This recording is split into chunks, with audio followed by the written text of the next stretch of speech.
সম্মানিত সুধীমণ্ডলী, আমরা সূরা আহজাবের ৪১ নম্বর আয়াত থেকে এখন আলোচনা শুরু করব ইনশাআল্লাহ। আউযু বিল্লাহি মিনাশ শাইতানির রাজীম। বিসমিল্লাহির রহমানির রহিম। ইয়া আইয়ুহাল্লাযীনা আমানু যকুরুল্লাহা যিকরান কাসীরা। হে ঈমানদারগণ, তোমরা আল্লাহকে বেশি বেশি করে স্মরণ করো, অধিক পরিমাণে আল্লাহর জিকির করো। ওয়াসাব্বিহুহু বুকরাতান ওয়া আসীলা, এবং সকাল সন্ধ্যায় তার পবিত্রতা ঘোষণা করো। তিনি পবিত্র, শিরক মুক্ত, তার কোনো অংশীদার নাই, তার কোনো সন্তান নাই, পুত্র সন্তান নাই, কন্যা সন্তান নাই, এভাবে পবিত্রতা ঘোষণা করা। তো আল্লাহর জিকির এটা হচ্ছে আমাদের নফসে মুতমাইন্নার খাদ্য। প্রত্যেকটা মানুষের ভিতরে জন্মগতভাবে নফসে মুতমাইন্না, নফসে আম্মারা, দুইটা শক্তি পরস্পর বিরোধী।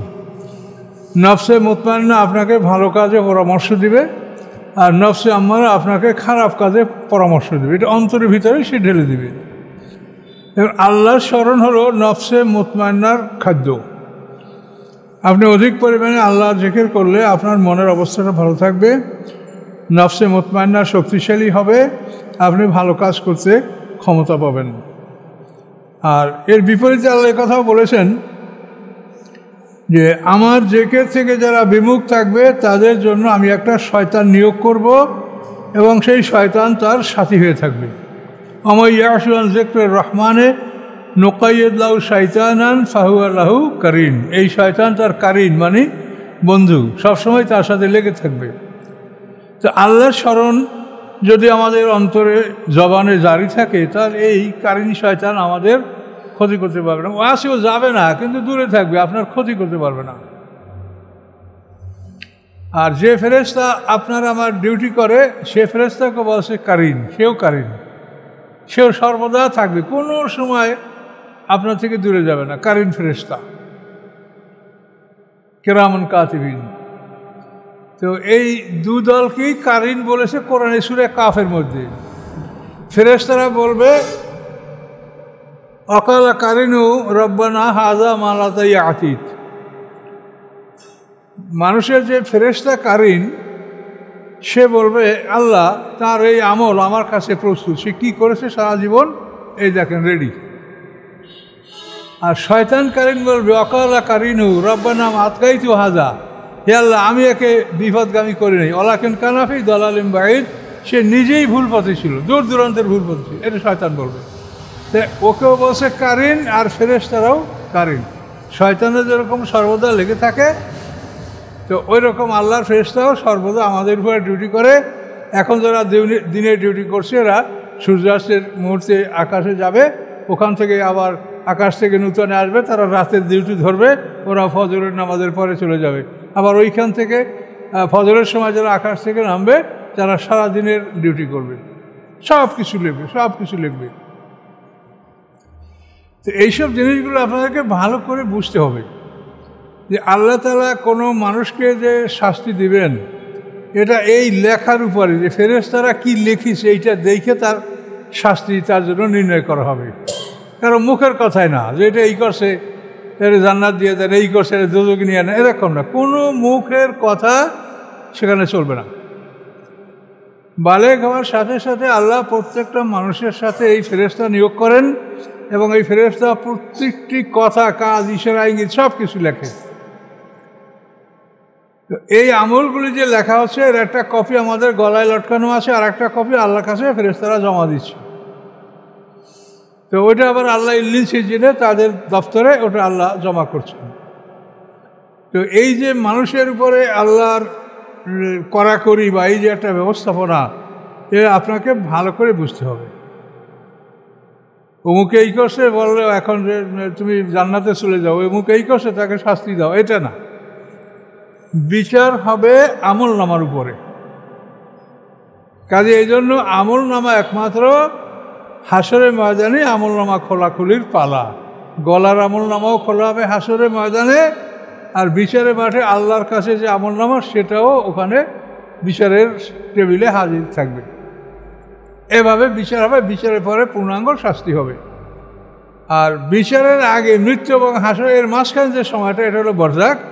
এই সময়ের মধ্যে আমরা পর্দার আড়ালে জগৎ, এই সময় যারা ভালো তারা ইল্লিনে অবস্থান করবে, অর্থাৎ উন্নত জায়গায়, যারা খারাপ তারা সিজিনে বা কারাগারে অবস্থান করবে, ইল্লিন সিজিন। কিন্তু এই সময়ের মধ্যে কাউকে ভয়ঙ্কর শাস্তিও দেওয়া হবে না, আর কাউকে সরাসরি জান্নাতের নিয়ামতও দেওয়া হবে না। শুধু সকাল সন্ধ্যা সে তার ঠিকানা দেখবে। এটা যেমন কোরআনে আছে, আর নার ইউরাজুন আলে গুদুমু আসিয়া, যে সকাল সন্ধ্যা ফেরাউন সম্প্রদায়কে তাদের আগুনের ঠিকানাটা দেখানো হয়, ঠিকানার সামনে তাদেরকে হাজির করা হয়। আর আল্লাহ রসুলের হাদিসেও আছে এভাবে যে ইন্না আদাকুম ইযা মাতা, তোমাদের কেউ যখন মৃত্যুবরণ করে তখন ওরজা আলাইহি মাকাদুহু, তার ঠিকানা তাকে দেখানো হয় বিল গাদায়াতে রাশি, সকাল সন্ধ্যায়। ইম্মান কানা মিনাল জান্নাতি ফামিনাল জান্নাহ, যদি সে জান্নাতের অধিবাসী হয় তাহলে তাকে জান্নাতের ঠিকানা দেখানো হয়, আর যদি সে জাহান্নামের অধিবাসী হয় তো ফামিনান নার, তাকে দোজখের ঠিকানা দেখানো হয়। এবং বলা হয় হাযা মাকাদুকা হাত্তা ইয়াদখুলাকা আল্লাহু ইয়াওমাল কিয়ামা, এটা হচ্ছে তোমার ঠিকানা, কিয়ামতের দিন তোমাকে এই ঠিকানায় পৌঁছে দেওয়া হবে। তো এই যে একটা কষ্ট, একটা লোকের ফাঁসির অর্ডার হয়েছে, কিন্তু সকাল বিকাল দেখে অমুক কই তোমার অমুক অমুক তারিখ ফাঁসি, তাহলে সেটা একটা কষ্ট থাকবে না? এটা কিন্তু একটা আযাব। এই কষ্টই ভোগ করবে, কিন্তু বিচার না হওয়া পর্যন্ত চূড়ান্ত শাস্তি ভোগ করবে। এটা কোরআনে স্পষ্ট বলা আছে যে অয়ামা তাকুমু সাআত আদখিলু আলা ফিরআউনা আশাদ্দিল আযাব। কোরআনে কিয়ামত যেদিন কায়েম হবে সেদিন বিচারের পরে আল্লাহ ফেরেশতাদেরকে বললেন আদখিলু আলা ফিরআউনা আশাদ্দিল আযাব, যে ফিরআউন সম্প্রদায়কে কঠিন শাস্তির মধ্যে ঢুকাও। তাহলে কঠিন শাস্তি মৃত্যু থেকে হাসর এই সময়ের মধ্যে না, এই সময়ের মধ্যে বরজাক সুখ দুঃখ অনুভব করবে। এবং তাফসিরে এমন লেখা আছে যে জান্নাতীরা যখন তাদের জান্নাতের বাড়িটা দেখবে, তার ঘ্রাণ পাবে, এতে তাদের মনটা আনন্দে ভরে যাবে। এবং সকালে একবার এই ঘ্রাণ পাবে, আবার বিকেলে একবার ঘ্রাণ পাবে। আবার জাহান্নামীরা যখন আগুনের ঠিকানা দেখবে, তখন ওই আগুনের ঠিকানা থেকে তার মনে বা দেহের মধ্যে এমন একটা একটা গরম একটা উত্তাপ অবস্থা সৃষ্টি হবে, যার জন্য সে কষ্ট ভোগ করতে থাকবে। এতটুকু বিচারের পরে সঠিক শাস্তি। শাস্তি তো ফেরেশতারা তো মুখস্থ কাউকে শাস্তি দিতে পারবে না। আল্লাহর হুকুমের বাইরে ফেরেশতারা কাউকে স্পর্শই করতে পারবে না। কি বলেছে আল্লাহ, তার আমলনামায় কি লিখেছে, সেই শাস্তি ফেরেশতারা দিবে। তাহলে এইসব জিনিসগুলো আমরা বুঝি না। আমরা যাতে আপনারা কান্না আরম্ভ করেন, এই কান্দার ওয়াজ আমরা করি সবাই, হুজুররা হুজুরি খুব ভালো ওয়াজ করছে, কিন্তু আসলে জিনিসটা আপনাকে বুঝতে হবে, জ্ঞান রাখতে হবে। আল্লাহ তাআলা কোরআনে কি বলছেন, আফালা ইয়াতাদাব্বারুনাল কোরআন আম আলা কুলুবিন আকফালুহা, যে ওরা কোরআন নিয়ে চিন্তা গবেষণা কেন করে না? ওদের অন্তরগুলি কি তালা লাগিয়ে দেওয়া হয়েছে? অন্তরে তালাবদ্ধ অন্তর তাদের। কাজে অন্তরকে খুলে উন্মুক্তভাবে কোরআন সম্পর্কে আপনাদেরকে চিন্তা করতে হবে। এখানে আল্লাহ বললেন যে তোমরা আল্লাহকে অধিক পরিমাণে স্মরণ করো, সুবহানাল্লাহ, আলহামদুলিল্লাহ, লা ইলাহা ইল্লাল্লাহ, আল্লাহু আকবার, এই ধরনের জিকির। শুধু আল্লাহ আল্লাহ, রহমান রহিম, 99 নাম, যে কোনো নামের জিকির আপনি করতে পারেন। আর সকাল সন্ধ্যা তার পবিত্রতা সুবহানাল্লাহ, এটা আল্লাহর পবিত্রতা। তো এই ধরনের সকাল সন্ধ্যা আল্লাহর পবিত্রতা ঘোষণা করো, যে তিনি পবিত্র, তার কোনো শিরক নাই, তার সন্তান নাই। এটা আল্লাহ আমাদেরকে আদেশ করেছে। হুয়াল্লাযী ইউসাল্লি আলাইকুম, তিনি সেই আল্লাহ যে তোমাদের উপরে তিনি দুরূদ পড়েন। আল্লাহর দুরূদ পড়ার অর্থটা কি? খাস রহমত বর্ষণ করেন। আমাদের মতো আল্লাহুম্মা সাল্লি আলা মুহাম্মদ, এটা আল্লাহ বলবে, আল্লাহুম্মা সাল্লি আলা আবদি, এটা না। আল্লাহ তাআলা তোমাদের রহমত বর্ষণ করেন। ইউসাল্লি আলাইকুম ও মালাইকাতু, এবং ফেরেশতারাও, এই ফেরেশতাদের দুরূদ আমাদের মতো আল্লাহুম্মা সাল্লি আলা, ফেরেশতাদের দুরূদ হলো ইস্তিগফার, যে আমাদের জন্য আল্লাহর কাছে তারা ক্ষমা প্রার্থনা করে। তো একই শব্দ সালাত, এই সালাত শব্দ অর্থ নামাজ, সালাত শব্দ অর্থ প্রেয়ার, দোয়া। সালাত অর্থ দেখে যখন আল্লাহর দিকে এটা নিসবত করা হয়, তখন অর্থ হয় যে আল্লাহ খাস রহমত বর্ষণ করবেন। ফেরেশতারা যখন সালাত করে, তার অর্থ হবে ফেরেশতারা যারা তওবা করেছে তাদের জন্য আল্লাহর কাছে দোয়া করে যে আল্লাহ এদের তওবা কবুল করেন, এদেরকে ক্ষমা করে দেন। তাহলে আল্লাহর দোয়া হচ্ছে খাস রহমত বর্ষণ করা, আর ফেরেশতাদের সালাত হচ্ছে আমাদের জন্য ক্ষমা প্রার্থনা করা। কি ক্ষমা প্রার্থনা করবে? লিয়ুখরিজাকুম মিনাজ যুলুমাতি ইলান নূর, যাতে আল্লাহ তাআলা বের করেন তাদেরকে অন্ধকার থেকে আলোর দিকে। তাহলে আমরা অন্ধকারের মধ্যে আছি, সবাই আমরা ভুলের মধ্যে আছি। এখান থেকে আলোর দিকে আল্লাহ আমাদেরকে নিয়ে আসবেন। ওয়া কানা বিল মুমিনিনা রাহিমা, এবং আল্লাহ তাআলা মুমিনদের প্রতি দয়ালু। রাহিম এবং রহমান দুইটা আল্লাহর নাম। তো এই রহমান নাম, রহমান মানে দয়ালু, আল্লাহ সবার জন্য দয়ালু। চোর, ডাকাত, হিন্দু, খ্রিস্টান, বৌদ্ধ, মুশরিক, জালেম সবাই তো আল্লাহর কাছেই চুরি করতে গেলেও সে আল্লাহ আল্লাহ করে যে আল্লাহ আমি ধরা না পড়ি। যে যে কাজ করুক সেখানেই সে আল্লাহর নাম নেই। এই রেলে দেখবেন গাড়িতে, আগে তো এখন ওই ব্ল্যাকের প্রচণ্ড অনেকটা কম, ওই যারা ব্ল্যাক করতো তারা তাদের কাছে ফকির আসে, তারা খয়রাত দিত যাতে ব্ল্যাক ধরা না পড়ে। তো এখন আল্লাহর কাছে সবাই চায়, চোর, ডাকাত, ভালো মন্দ সবাই আল্লাহর সৃষ্টি, সবাই আল্লাহর কাছে দয়া চায়, ক্ষমা চায়, রহমত চায়। এই জন্য আল্লাহ বলেন মোমেনদের প্রতি আল্লাহ হচ্ছেন রাহিম, আর সকলের প্রতি আল্লাহ হচ্ছেন রহমান। তা আল্লাহর দুইটা নাম রহমান এবং রাহিম। এই রাহিম নামের যে দয়াটা, এটা শুধু মোমেনদের জন্য। ওয়া কানা বিল মুমিনিনা রাহিমা, পরিষ্কার আয়াত। মোমেনদের ব্যাপারে আল্লাহ হচ্ছেন রাহিম, আর সকলের জন্য তিনি রহমান। তা আল্লাহ রহমান ও রহিম।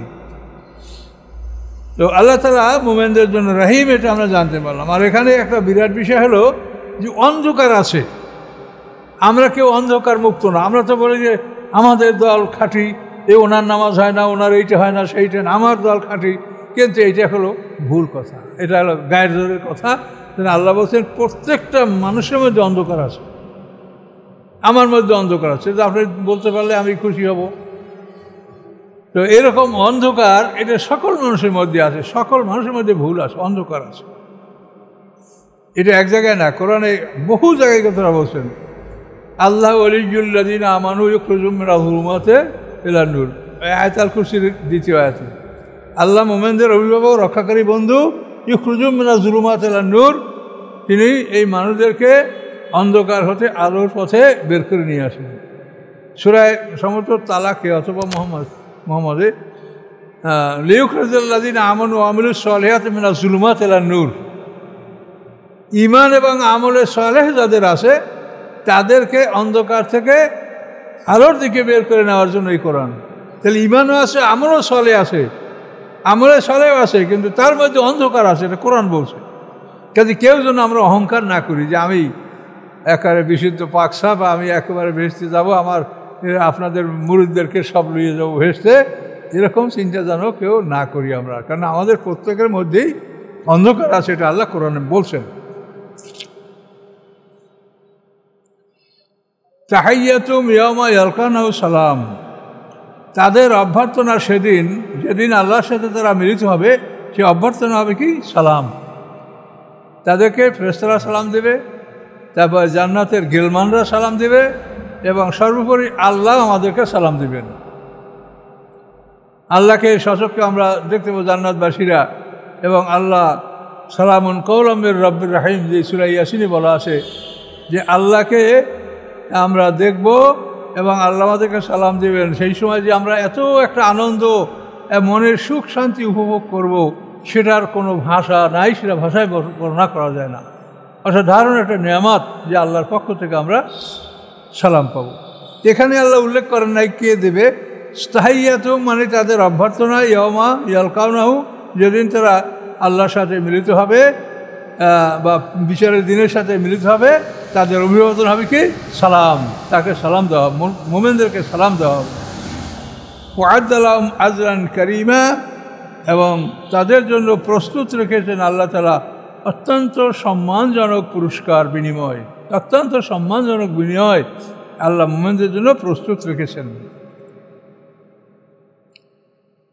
ইয়া আইয়ুহান নাবিয়্যু ইন্না আরসালনাকা শাহিদাম ওয়া মুবাশশিরান ওয়া নাযীরা, হে ঈমানদারগণ, নিশ্চয়ই আমি আপনাকে, ইয়া আইয়ুহান নবী, হে ঈমানদারগণ, ইয়া আইয়ুহান নবী, হে নবী, আল্লাহ বলেন, হে নবী, ইন্না আরসালনাকা শাহিদা, নিশ্চয়ই আমি আপনাকে প্রেরণ করছি সাক্ষী হিসাবে। আমাদের নবী অন্যান্য পয়গম্বরদের উপরে সাক্ষী হবেন, আর আমরা সাক্ষী হব পয়গম্বরদের উপর এবং উম্মতের উপরেও। হাসরের ময়দানের সাক্ষীটা এরকম হবে যে নূহ আলাইহিস সালামের উম্মত বলবে যে আমাদের পয়গম্বর আমাদেরকে দাওয়াত দেয়নি। তখন নূহ আলাইহিস সালাম উম্মতে মুহাম্মাদীকে সাক্ষী মানবে যে আমি তোমাদেরকে দাওয়াত দিচ্ছি, এর সাক্ষী হলো মুহাম্মদ সাল্লাল্লাহু আলাইহি ওয়াসাল্লাম উম্মত। ওরা বলবে যে তারা আমাদের কত জুনিয়র, তারা আমাদের উপরে কী করে সাক্ষী হয়, এই সাক্ষী প্রত্যাখ্যান করবে। তখন আল্লাহ রসুল আমাদের সাক্ষীকে অনুমোদন করবেন যে আমি তাদেরকে ওহীর মাধ্যমে, কোরআনের মাধ্যমে জানিয়েছি যে নূহ আলাইহিস সালাম দাওয়াত দিয়েছে, কাজেই সেই কথা শুনে আমার উম্মত সাক্ষী দিচ্ছে। তো এইভাবে দুটা সাক্ষী কনফার্ম হবে। তা আল্লাহ বলেন, আমি আপনাকে পাঠিয়েছি আপনার সাক্ষী স্বরূপ, আর কি মুবাশশিরা, আপনি সুসংবাদদাতা, ও নাজিরা, এবং আপনি ভয় প্রদর্শনকারী। এগুলি আমাদের রাসূল সাল্লাল্লাহু আলাইহি ওয়াসাল্লামের গুণাবলী, বৈশিষ্ট্য আল্লাহ কোরআনে উল্লেখ করেছেন যে হে রাসূল, হে নবী, আমি আপনাকে পাঠিয়েছি সাক্ষী হিসাবে, সুসংবাদদাতা, ভয় প্রদর্শনকারী। আপনি জান্নাতের সুসংবাদ দিবেন এবং জাহান্নাম থেকে মানুষকে সতর্ক করবেন, ভয় দেখাবেন। আর কি দাইয়ান আল্লাহ, আপনি আল্লাহর দিকে আহ্বানকারী। দাঈ মানে যে আহ্বান করে, ডাকে। দাইয়ান আল্লাহ, আপনি আল্লাহর দিকে আহ্বানকারী। আমাদের রাসূল আল্লাহর দিকে, আল্লাহর পথে আমাদেরকে ডেকেছেন, তার নিজের দিকে না, আল্লাহর দিকে ডেকেছেন। দাইয়ান আল্লাহ, তিনি আল্লাহর দিকে মানুষকে ডেকেছেন বেইজনি, আল্লাহর অনুমতিক্রমে। ওয়া সিরাজাম মুনীরা, এবং আপনি আলো দানকারী প্রদীপ। একটা প্রদীপ থেকে যখন আপনি 10টা আলো জ্বালাতে পারেন, 1000 আলো জ্বালাতে পারেন, তো আল্লাহ বলছেন যে আপনি একটা প্রদীপ, আপনার থেকে সমস্ত মানুষ ইচ্ছা করলে আলো গ্রহণ করতে পারে। কাজে যে আলো গ্রহণ করবে সে ভাগ্যবান, আর যে আপনাকে ত্যাগ করবে সে হতভাগা, সে জাহান্নামে যাবে। এই জন্য তাকে সিরাজাম মুনীরা, উজ্জ্বল আলো। আল্লাহ রসুল উজ্জ্বল আলো। একটা আলো দ্বারা যখন হাজার হাজার আলো জ্বালানো যায়, তা আল্লাহ রসুল থেকে পৃথিবীর কোটি কোটি মানুষ ইচ্ছা করলে হিদায়াত গ্রহণ করতে পারেন। রাসূলের চরিত্র সারা পৃথিবীর বুকে ছড়িয়ে আছে। এই নেটওয়ার্ক, ইন্টারনেটের মাধ্যমে সারা পৃথিবীর বুকে মুহাম্মদ সাল্লাল্লাহু আলাইহি ওয়াসাল্লাম কেমন ছিলেন, কী ছিলেন, এটা কোনো মানুষের কাছে অস্পষ্ট নাই, সবার কাছে পৌঁছে গেছে। এই ইন্টারনেটে যেমন মানুষের ক্ষতি করে, আবার একটা উপকারেরও দিক আছে, কিন্তু আমরা উপকারের দিকটা গ্রহণ না করে যদি ক্ষতির দিকটা গ্রহণ করি, সেটার জন্য আমরাও দায়ী। আগুন না হলে আপনার খানা দানা, রান্না বান্না কিছুই হয় না। আবার আগুন দ্বারা আপনি সন্ত্রাসী কাজও করতে পারেন। এখন হচ্ছে আগুনের কোনো অপরাধ না, অপরাধ হলো আপনি কি করছেন আপনার। তাহলে মুহাম্মদ সাল্লাল্লাহু আলাইহি ওয়াসাল্লামকে আল্লাহ তাআলা সিরাজাম মুনীরা, উজ্জ্বল আলো বলেছেন। তিনি উজ্জ্বল আলো। এখন আল্লাহ রসুলের এই প্রশংসাগুলি আল্লাহ করলেন, করার পরে আল্লাহ বলেন, বাশশিরিল মুমিনিন, আপনি মুমিনদেরকে সুসংবাদ দেন, বিআন্না লাহুম মিনাল্লাহি ফাদলান কাবীরা, নিশ্চয়ই তাদের জন্য আল্লাহর পক্ষ থেকে রয়েছে বড় অনুগ্রহ। মুমিনরা, আমরা মুমিন, আমরা আল্লাহর পক্ষ থেকে বড় অনুগ্রহ আমরা লাভ করবো ইনশাআল্লাহ। ফাদলান কাবীরা, বড় অনুগ্রহ। ওয়ালা তুতিল কাফিরিনা ওয়াল মুনাফিকিনা, এবং আল্লাহ সতর্ক করেছেন আনুগত্য করবেন না কাফেরদের এবং মুনাফিকদের। কাফের হলো যারা সরাসরি আল্লাহকে অস্বীকার করে, পরকালকে অস্বীকার করে, আর মুনাফিক হলো যারা মুখে মুখে সব স্বীকার করে কিন্তু অন্তরে অস্বীকার করে, এরা মুনাফিক। মুনাফিকদের শাস্তি হলো কাফেরদের চাইতেও বেশি। যার কারণ কাফেরদেরকে মানুষ এড়িয়ে চলতে পারে, যে কাফেরের কাছে যাবো না, এর কথা শুনবো না। মুনাফিক থেকে মানুষ এড়াতে পারে না। সেও নামাজ পড়ে, রোজা রাখে, হজ করে, সেও হুজুর আমার মতো।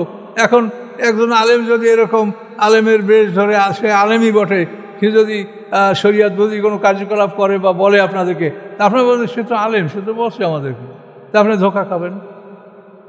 তো মুনাফিক দ্বারা যারা মানুষ যতটা ক্ষতিগ্রস্ত হবে, কাফেরদের দ্বারা ততটা ক্ষতিগ্রস্ত হয় না। আল্লাহ বলছেন রাসূলকে, এখন তো রাসূল এগুলো আনুগত্য করবে না, এর দ্বারা উদ্দেশ্য হলো আমরা যেন এটা অন্যায়টা না করি, কাফেরের আনুগত্য না করি, মুনাফিকের আনুগত্যের জন্য আমরা না করি। দা আযাহুম, এবং তারা যে কষ্ট দিচ্ছে এটা আপনি ত্যাগ করুন। এটার ব্যাপারেও আপনি প্রতিশোধ নিতে যেন না। যখন যুদ্ধের আদেশ আসবে তখন প্রতিশোধ নেবেন, এখন সহ্য করেন। ও দা আযাহুম, এবং তাদের কষ্ট আপনি সহ্য করেন। ও তাওয়াক্কাল আলাল্লাহ, এবং আল্লাহর উপরে নির্ভর করুন। ওয়াকাফা বিল্লাহি ওয়াকিলা, আল্লাহ তাআলা উকিল হিসাবে যথেষ্ট। উকিল মানে অভিভাবক, গার্ডিয়ান। আল্লাহ আপনার অভিভাবক হিসাবে যথেষ্ট। কাজে এই কাফের মুনাফিকদের আনুগত্য করতে নিষেধ করা হয়েছে, জালেমদের দিকে ঝুঁকতে মানা করেছে। ওয়ালা তারকুনু ইলাল্লাযিনা যালামু ফাতামাসসাকুমুন নার।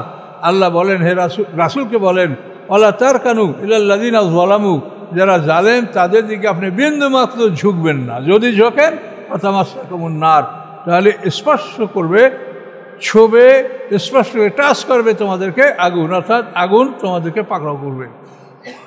তাহলে আল্লাহ তাআলা জালেমদের দিকে ঝুঁকতে মানা করছেন, মুনাফিকদের দিকে ঝুঁকতে মানা করেছেন, কাফেরদের আনুগত্য করতে মানা করেছেন। এগুলি সব তো আল্লাহ কোরআনে সরাসরি বলেছেন। কিন্তু আমরা তো তা করি না। আমরা সমস্ত মুসলমান, আমরা সবাই মুসলমান, কিন্তু আমরা বলি কি যে আমরা গণতন্ত্র প্রতিষ্ঠার জন্য আমরা সংগ্রাম করছি। কি বলি কি না, পেপার পত্রিকা দেখা যায়। তাহলে আমরা কি গণতন্ত্র প্রতিষ্ঠার জন্য আল্লাহ আমাদেরকে পৃথিবীতে পাঠাইছে বলেন তো? গণতন্ত্র হলো মানুষের আইন। গণ মানে মানুষের, তন্ত্র মানে আইন। সবাই যেটা ভালো মনে করে এটা আইন, এর নাম হলো গণতন্ত্র। আমরা কি এই কাজের জন্য দুনিয়াতে আসি? আমাদের আইন দিয়েছেন আল্লাহ, এই আইনের ব্যাখ্যা যে ভালো করতে পারে, যে ভালো বুঝতে পারে, তাকে নেতৃত্ব দেন, তাকে নির্বাচন করেন, সেইটার দায়িত্ব পালন করবে। আমরা সবাই তার আনুগত্য করব। কিন্তু আমাদেরকে তো পৃথিবীতে আল্লাহ গণতন্ত্র কায়েম করার জন্য আসে না। এই গণতন্ত্র কবে আসে? এই যে আব্রাহাম লিঙ্কন আমেরিকার প্রেসিডেন্ট, উনি এই গণতন্ত্রের প্রবর্তক। এখানে কোরআনের কথাগুলি আল্লাহর, আমরা যে মানে মনোযোগ দিয়ে শোনেন, সূরা ইয়াসিনের মধ্যে আছে যে আমার হাত দ্বারা আমি এই পশুগুলো সৃষ্টি করলাম, এখন এই পশুগুলোর তোমরা মালিক। কি আছে না ইয়াসিন সূরার মধ্যে? আল্লাহ বলেন যে আমি আমার হাত দ্বারা এই পশুগুলি সৃষ্টি করছি, গবাদি পশু, তোমরা তার মালিক। যে তোমরা একবারও চিন্তা করলে না যে এই পশুগুলি এর মালিককে সৃষ্টি করছে কে? একটা পিঁপড়া তোমাকে মানে না, সে তোমাকে কামড় দেয়। সে জানে যে, পিঁপড়া জানে যে তুমি তাকে মুহূর্তে মেরে ফেলতে পারবে, কিন্তু তোমাকে সে মানে না, কামড় দিবে। আর একটা হাতি, একটা মহিষ, সে আপনাকে আঘাত করে না। কেন? ওই কোরআনে দেখেন, সুবহানাল্লাযী সাখখারা লানা হাযা ওয়া মা কুন্না লাহু মুকরিনিন। পবিত্র তো ওই আল্লাহর, যে আল্লাহ এই পশুগুলিকে আমাদের বাধ্য করে দিয়েছেন, আমরা এগুলোকে বেঁধে কন্ট্রোল করতে পারতাম না। এটা কোরআনের আয়াত। তাহলে আল্লাহ বলেন সৃষ্টি আমার আর মালিক তুমি। হ্যাঁ, আকাশ পৃথিবীর কোন অঞ্চল তারা সৃষ্টি করেছে? এত প্রশ্ন করছেন যে আকাশ পৃথিবীর কোন অঞ্চল তারা সৃষ্টি করেছে, সেইটা নিয়ে তারা ভাগ হয়ে যাক, পৃথক হয়ে যাক। যদি তোমাদের শরীরে এমন কেউ থাকে যে আকাশ পৃথিবীর এই অঞ্চল এরা তৈরি করছে, সৃষ্টি করছে, যাতে এই অঞ্চলের মালিক তারা, এরকম একটা অঞ্চল দেখান। কে? আকাশ পৃথিবীর কোনো অঞ্চল সৃষ্টি করছে কেউ? দেখাতে পারবেন? কোনো অংশ কেউ বলতে পারবে যে আমি আকাশ পৃথিবীর নদী বা সমুদ্র, জঙ্গল, পাহাড়, পর্বত, সবই তো আল্লাহর। তা আপনি মালিক হন কি করে? তা আপনি মালিকটা কি করে হলেন? এইখানেই তো হবে আপনার বিষয়। আপনার রোজা নামাজ সেটা বহু পরের কথা। এটা হল ইমান। ইমান নিয়ে যখন আপনাকে প্রশ্ন করা হবে, এগুলি হবে প্রথম বিচারের বিষয়। যে তুমি মুসলমান হইয়া সার্বভৌমত্ব একজন রাষ্ট্রপতির, সার্বভৌমত্ব একজন দেশনেত্রী, দেশনেতার, এটা তুমি কি করে স্বীকার করলে? কোথায় পেয়েছে তুমি? কার? সে কি করেছে? তার কি কোনো সৃষ্টি আছে এখানে যে সে সেটার মালিক হবে? কথা বুঝতে পারেন আমার নাকি? এটা বোঝেন ভালো করে। এইগুলিই প্রশ্ন। এই প্রশ্নে আটকে যাবে মানুষ। তো এই জন্য এই বিষয়গুলি সবসময় মানে আপনাকে জানতে হবে, শিখতে হবে, চিন্তা করতে হবে। কিন্তু কোরআনের বাইরে যদি যান, লক্ষ লক্ষ কথা আছে, কত সুন্দর সুন্দর যুক্তি কথা, কিন্তু সেগুলো কোরআনে নাই। ওইগুলো পড়ে আপনারা ওয়াজ করেন, হেদায়েতের জন্য দাওয়াত দেন, কিন্তু এটা আল্লাহ পছন্দ করেন না। আপনি কোরআন থেকে কথা বলেন, তো আপনি গ্যারান্টি পাবেন যে আমি কোরআন থেকে কথা বলেছি। অত বেশি আপনার দরকার নেই। কোরআনের মধ্যে সীমিত থাকেন। তাহলে আল্লাহ কি বললেন? কাফেরদের অনুকরণ করবেন না, মুনাফিকদের অনুকরণ করবেন না, তাদের কষ্ট, তারা যে আপনাকে কষ্ট দিচ্ছে এটা আপনি সহ্য করেন, আল্লাহর উপর নির্ভর করেন, আল্লাহ আপনার সবচাইতে সুন্দর অভিভাবক। তাহলে আমাদেরকে এইভাবে চলতে হবে। যেন আমরা এখন গণতান্ত্রিক রাষ্ট্রে সবাই বাস করি, আপনি আমি সবাই। আমি যেখানে বসি বলে আমি আপনার সাথে ভালো সে দাবি আমি করতে পারি না। আপনিও যে আইন মাইনা রাষ্ট্রের অধীনে বসবাস করেন, আমিও সেটা মানতে বাধ্য হচ্ছি। কিন্তু আমাদের কথা থাকবে যে আমরা এটা চাই না, আমরা চাই আল্লাহর আইন, আল্লাহর বিধান, কিন্তু আমরা সেটা পাবো কোথায়? আগে হিজরত করতে পারতো মানুষ, দারুল কুফর থেকে দারুল ইসলামে হিজরত করতে, এখন তো তাও নাই। এখন হিজরত করার কোনো অনুমতি নাই। যে সমস্ত দেশে মানে কোটি কোটি একর জমি পড়ে আছে, অনাবাদ, মরুভূমি, জঙ্গল, সেখানেও যে আপনি হিজরত করিয়ে বসবাস করবেন এই অনুমতি তো নাই। কোথায় যাবেন? আমরা আল্লাহকে বলবো যে আল্লাহ আমাদের এই বাধ্যবাধকতা যে আমরা হিজরত করতে পারছি না, আপনার দিনও কায়েম করতে পারছি না, তাহলে আপনি আমাদেরকে মাফ করেন, আমরা এদের পক্ষে না। কিন্তু যদি আপনি বলেন গণতন্ত্র প্রতিষ্ঠার জন্য আমরা চেষ্টা করছি, তাহলে তো আপনার শেষ, ইমানই শেষ। আপনি যতই নামাজ পড়েন আপনার ইমানই শেষ। তার কারণ গণতন্ত্র মানে কথাটাই কি? মানুষের আইন। এবং এই গণতন্ত্রের পিছনে পড়ে তারা এই সমকামিতা, এগুলিই তো তারা বৈধ করছে আমেরিকার কোনো স্টেটে। সবাই এটা চাইতে, এটা আইন। নাউজুবিল্লাহ মিন যালিক। এই জন্য আল্লাহ যেটা বলে সেটা আপনি আমি করার চেষ্টা করব। যদি না পারি তো আল্লাহ দেখবে যে আমি পারছি না। কিন্তু আমি নিজের সীমার বাইরে গিয়া কিছু করলে সেটা তো গ্রহণযোগ্য হবে না। আপনি যদি ফুটবল খেলতে নামেন, তো একটা সীমা আছে, এত ফুট বা এত ফুট আপনার কোর্ট, এর মধ্যে থেকে আপনাকে খেলতে হবে, গোল দিতে হবে। কারণ আপনি যদি ওই কোর্টের বাইরে যেয়ে গোল দেন, তো গোল হবে? কারণ আপনি যদি নিজেই ইসলাম থেকে বাইর হয়ে যেয়ে আপনি কিছু করেন, যেটা কি হবে? এটা কিন্তু আমাদের এই ভুলগুলি বারবার হয়েছে। আমি বারবার তাদের সতর্ক করেছি যে আপনারা ভুল পথে চলছেন। আপনি ইসলামের নিজের সীমার মধ্যে থাকেন, তারপর আপনি কাজ করেন। নিজে যদি সীমার বাইরে চলে যান, তো আপনি কীভাবে আপনি আল্লাহর কাছে কি জবাব দেবেন? নিজের সীমার মধ্যে থাকেন, থাইকে যা পারেন তাই করেন। নিজের সীমার বাইরে চলে গিয়ে কোনো কাজ করবেন না। কথাটা একটু, আমার এই কথাটা খুব গভীর কথা, একটু ভালো করে চিন্তা করতে হবে আমি কি বলেছি। বিরাট কথা যে আপনি যদি এই প্রচলিত শাসনতন্ত্রের উপরে শপথ করেন, তো তখনই তো আপনার ইমান শেষ। তার কারণে এই প্রচলিত শাসনতন্ত্র সম্পূর্ণ মানুষের বানানো এবং এখানে সম্পূর্ণ মানুষের আইন কানুন। যদি আপনি বলেন যে আমাকে যে দায়িত্ব দেওয়া হলো, আমার শপথ তো আপনাকে শাসনতন্ত্রের কথা বলতেই হবে, যে এই শাসনতন্ত্র অনুযায়ী আমি আমার সাধ্যানুযায়ী আমি আমার এই দায়িত্বটা পালন করব। তো এখন যখনই এই শাসনতন্ত্র অনুযায়ী আপনি দায়িত্ব পালন করবেন, তখন আপনি আল্লাহর কাছে যে বায়াত করেছেন সে বায়াতটা থাকে আপনার? কথা বলেন না যে আপনারা কি বলেন, বুঝেছেন না বোঝেন নাই? কাজে এগুলোই তো কোরআন থেকে, এগুলো কোরআন না পড়ার জন্য এই ভুলগুলো আমাদের হচ্ছে। কোনো কোনো নবী আল্লাহর কাছে এমন যাবে যে তার একজন উম্মত নাই, তার জন্য কি নবীকে আল্লাহ শাস্তি দেবে? তাকেও আল্লাহ জান্নাতই দিবে। আপনাকে চেষ্টা করতে বলছে, আপনি নিজে আল্লাহর কোরআনের সীমার মধ্যে থেকে চেষ্টা করেন, যা পারেন তাই করেন, না পারেন তো আপনার নিজেকে নষ্ট করে আপনি কিছু করতে যান। এটা হলো কথা। তো এখানে আল্লাহ তাআলা এই আইনগুলি বললেন, এটা খুব গুরুত্বপূর্ণ যে কাফের মোনাফেক তো আপনি চিনতে পারবেন না, তবে আল্লাহ রসুলের একটা বিবরণ আছে হাদিসে, এটা আপনি অনুসন্ধান করলে আপনি মোনাফেক চিনতে পারবেন। আল্লাহ রসুল বলছেন আরবাউ মানকুন্না ফিহে কানা মোনাফেকান খালেসান। আল্লাহ রসুল বলেন যে 4টা স্বভাব যাদের মধ্যে থাকবে তারা খাঁটি মোনাফেক। ইজা হাদ্দাসা কাযাবা, 1 নম্বর হলো সে কথা বলতে গেলে কথার মধ্যে মিথ্যা কথা বলে। 2 নম্বর ওয়াইজা আহাদা গাদারা, যখন সে মানুষের সাথে ওয়াদা করে সে ওয়াদা খেলাপ করবে। ওয়াইজা উতুমেনা খানা, যখন তার কাছে কোনো কিছু আমানত রাখা হয় সে আমানতের খেয়ানত করবে। ওয়াইজা খাসমা ফাজারা, যখন সে তর্ক বিতর্কে লিপ্ত হয় তখন সে অশালীন কথাবার্তা বলে। এই 4টা স্বভাব হলো মুনাফিকের চরিত্র। আল্লাহ বলছেন ওয়াইনসাল্লাহ সোয়ামা জামা আন্না মুসলিম, যদি সে নামাজ পড়ে, রোজা রাখে এবং নিজেকে মুসলমান বলে ধারণা করে, তবুও সেই লোকটা কি খাঁটি মুনাফিক। খাঁটি মুনাফিক বলছেন তো, যার মধ্যে ঈমান মোটেও নয়। এর নাম হলো খাঁটি মুনাফিক। আমার ওই ছাত্র জীবন না পাশ করেছি কামেল, তারপরে আমার হোটেলে মানে মঠবাড়িয়াতে আমার একটা মানে রেস্টুরেন্টে খাইতে বসি বন্ধু বান্ধব নিয়ে মিষ্টি। তো আমরা এই তোদের এই মিষ্টিতে ভেজাল দিচ্ছ না, কী করলো না হুজুর ভেজাল দিই নাই। তো কীরকম? তাহলে এইটা একস পাউডারের মিষ্টি, এটার মধ্যে যদি আমরা দুধের ছানা একটু মিশাই তো ভেজালই হয়ে যায়। কাজে এতে আমরা দুধের ছানা দিই না, এটা একস পাউডারের মিষ্টি, কাজে কোনো ভেজাল নাই। কথা বুঝতে পারছেন? দেন খাঁটি মুনাফিক কাকে বলে? যার মধ্যে একটু ঈমান নাই। একটু ঈমান থাকলে তো ভেজাল মুনাফিক হয়ে যাবে।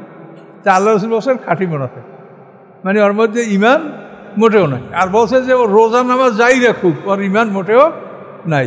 কয়টা স্বভাব? 4টা। মিথ্যা কথা বলা, ওয়াদা খেলাপ করা, আমানতের খেয়ানত করা, তর্ক বিতর্কে অশালীন কথা, ফাহেসা কথা ব্যবহার করা, এই হলো মুনাফিক চরিত্র। তো এই মুনাফিকদের সম্পর্কে আল্লাহ কঠিন হুঁশিয়ারি উচ্চারণ করে সূরা নিসার মধ্যে, ইন্নাল মুনাফিকিনা ফি দারকিল আসফালি মিনান নার, মুনাফিকরা জাহান্নামের একেবারে নিম্ন স্তরে তাদের স্থান হবে। জাহান্নামটা হলো একটা 7 তলা বিল্ডিংয়ের মতো, এর সর্বনিম্ন হলো বয়লার, ওইখানে আগুন সবচাইতে তেজ, আর সবচাইতে হালকা জাহান্নাম হলো, এইটার নাম জাহান্নাম। কিন্তু আমরা তো জাহান্নাম বলতে সবগুলো বুঝাই, কিন্তু স্তর হলো জাহান্নাম, লাজা, হুতামা, সাকার, সাইদ, জাইম, হাবিয়া, এই 7টা দোজক। কিন্তু সর্বশেষ কম শাস্তি যেটা, সেই দোজকটার নাম জাহান্নাম, একেবারে উপরে 7 তলায়। ওইটা মোমেনরা ঢুকবে, আর মুনাফিকরা যাবে একেবারে নিচে। তো এরপরে আসেন ইয়া আইয়ুহাল্লাযীনা আমানু। এখন অন্যদিকে আবার আল্লাহ একসঙ্গে কথা বলেন না, কথা পাল্টান আল্লাহ তাআলা। আমরাও সেটা পাল্টাবো, এতে আপনাদেরও ব্রেন ফ্রেশ হবে, একই ধরনের কথা শুনতে কষ্ট লাগবে। আল্লাহ কি বলে এখন আবার দেখেন, ইয়া আইয়ুহাল্লাযীনা আমানু, হে ঈমানদারগণ, ইযা নাকাহতুমুল মুমিনাতে, যখন তোমরা মোমেন নারীদেরকে বিবাহ করো, সুম্মা তালাকতুমুহুন্না, অথবা তোমরা তাদেরকে তালাক প্রদান করো, মিন ক্বাবলি আন তামাসসুহুন্না, তাদেরকে স্পর্শ করার আগে, তাদেরকে স্পর্শ করো নাই, তাদের সাথে মানে নির্জন বাস তুমি করো নাই, এর আগেই যদি তুমি তাকে তালাক দাও, শুধু কলমা হয়েছে আর কিছু হয় নাই, তাহলে ফামালাকুম আলাইহিন্না মিন ইদ্দাতিন তা'তাদুনহা, তাহলে প্রয়োজন হবে না তাদের উপরে কোনো ইদ্দাত, যে ইদ্দাত তোমরা গণনা করে থাকো। অর্থাৎ যদি তুমি বিবাহ করার পরে স্ত্রীর সাথে কোনো দেখা সাক্ষাৎ বা খালওয়াতের সাহিয়া, যেটাকে বলা হয় যে নির্জন বাস, এটা করার পূর্বে যদি তুমি তাকে তালাক দাও, তাহলে এই স্ত্রীকে তালাক দেওয়ার পরে তোমাদের ইদ্দত 3 হয়, যে ইদ্দত পালা, এটা প্রয়োজন হবে না। তো এখন এইখানে ইদ্দত পালন করা প্রয়োজন নাই কেন? ইদ্দত তো ফরজ। এটার কারণ হলো যে আল্লাহ তাআলা যে এই জিনাকে হারাম করেছেন, এটার পিছনে অনেক রহস্য আছে। এই যে এইডস রোগ, বর্তমান পৃথিবীতে প্রায় 20 কোটি লোক এইডস রোগে ভুগছে। এইডস রোগটা হলো এমন একটা রোগ যে এই রোগের কোনো চিকিৎসা নাই। এই রোগ যদি কারো হয়, যে তার শরীরের একটা রেজিস্ট্যান্স পাওয়ার, অর্থাৎ প্রতিরোধ ক্ষমতা আপনার এটা থাকবে না। আপনি জ্বর হইলে জ্বর ভালো হবে না, কাশি হলে কাশি ভালো হবে না, ব্যথা হইলে ব্যথা ভালো হবে না, আপনি এই রোগ বাড়তে বাড়তে আপনার মৃত্যু হয়ে যাবে। এরকম একটা এইডস রোগ, এই রোগের কোনো চিকিৎসা নাই। এ রোগের চিকিৎসা হলো যে মানে ধর্মে যেভাবে বলে, ধর্মীয় বিধান, ধর্মীয় অনুশাসন মেনে আপনি যদি চলেন, এই রোগ থেকে আপনি বাঁচতে পারবেন। এই এইডস রোগটা সৃষ্টি হয় কীভাবে? এটা হয় যে সমস্ত নারীরা একাধিক পুরুষের সাথে মেলামেশা করে, তাদের মধ্যে এই এইডস রোগ সৃষ্টি হয়, এবং পরবর্তীতে ওই সমস্ত নারীদের কন্ট্যাক্টে যারা আসে, এই সব পুরুষের এই রোগটা হয়, এইডস রোগ। তাহলে এখন এই রোগটা আপনি বোঝাবার জন্য আপনাকে বলছি, মানুষের দেহে যখন রক্ত প্রয়োজন হয়, আপনার একটা অপারেশন সিরিয়াস, এখন রক্ত লাগবে, এখন রক্ত লাগলে আপনার তো গ্রুপ লাগবে। কোন গ্রুপ আপনি?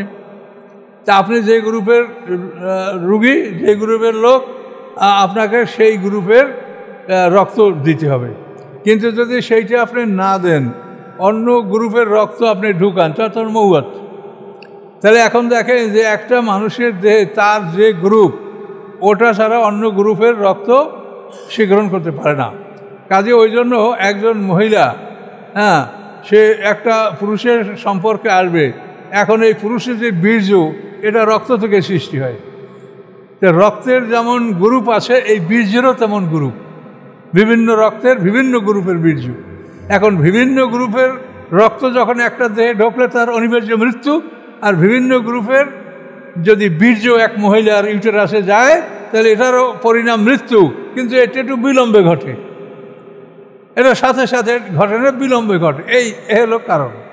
এখন যে মহিলাকে তালাক দেওয়া হয়েছে মেলামেশার পূর্বে, তার রেহেমে কোনো পুরুষের বীর্য না থাকার কারণে আল্লাহ বলছেন ইদ্যত পালা লাগবে না। আর যে পুরুষের সংস্পর্শে এসেছে সেই মহিলার ইদ্যত পালা লাগবে 3 হাইজ পর্যন্ত। কেন? যে ওই মহিলার রেহেমে পুরুষের একটা বীর্যের অ্যাকশন আছে, 3টে হাইজ 3বার রক্তক্ষরণ হয়ে গেলে তখন ওই প্রথম স্বামীর বীর্যের অ্যাকশনটা তার থেকে দূর হয়ে যাবে, সে পবিত্র হয়ে যাবে, তারপর তাকে অন্য পুরুষ বিয়ে করলে কোনো রোগ ব্যাধি হবে না। এটা তো সম্পূর্ণ বৈজ্ঞানিক কারণে আল্লাহ তাআলা এই ইদ্যত পালন করতে বলছে, কিন্তু আমরা তা বুঝি না। কাজে এই জন্য কোরআনকে ভালোভাবে বোঝার চেষ্টা করতে হবে। সময় শেষ দূর আসছে, তো আমরা 49 নম্বর আয়াত পর্যন্ত চলে আসলাম। মাত্র হুন্না ও সারুন্না সারান জামিলা, যে সমস্ত মেয়েদেরকে বিয়ে করার পরে তোমরা মেলামেশার আগে তালাক দিয়েছ, তাদেরকে তোমরা ভোগ বিলাসের সামগ্রী দাও এবং সুন্দর রূপে তাদেরকে বিদায় করো। ভোগ বিলাসের সামগ্রী বলতে তাকে তুমি 2টা শাড়ি বা 2টা মানে 2 সেট কাপড় তুমি তাকে দাও, তারপর তাকে স্যান্ডেল, তারপরে প্রসাধনী কী কী লাগবে, সুগন্ধি এটা সেটা, মানে একটা সুন্দরভাবে একটা মানুষকে তুমি দিয়া তাকে বিদায় করো। 2 সেট পোশাক, তারপরে অন্য অন্য সাবান, স্যান্ডেল, জুতা, প্রসাধনী যা কিছু আছে এই সব দিয়ে তাকে সুন্দর করে বিদায় করো। এভাবে আল্লাহ বলা আছে। এর মোহরের ব্যাপারটা আবার অন্যরকম, পরে আবার শুনবেন। এর মোহরের ব্যাপারও হুকুম আছে অন্যরকম। তো ঠিক আছে, ইনশাল্লাহ আমরা 49 নম্বর আয়াত চলে আসি।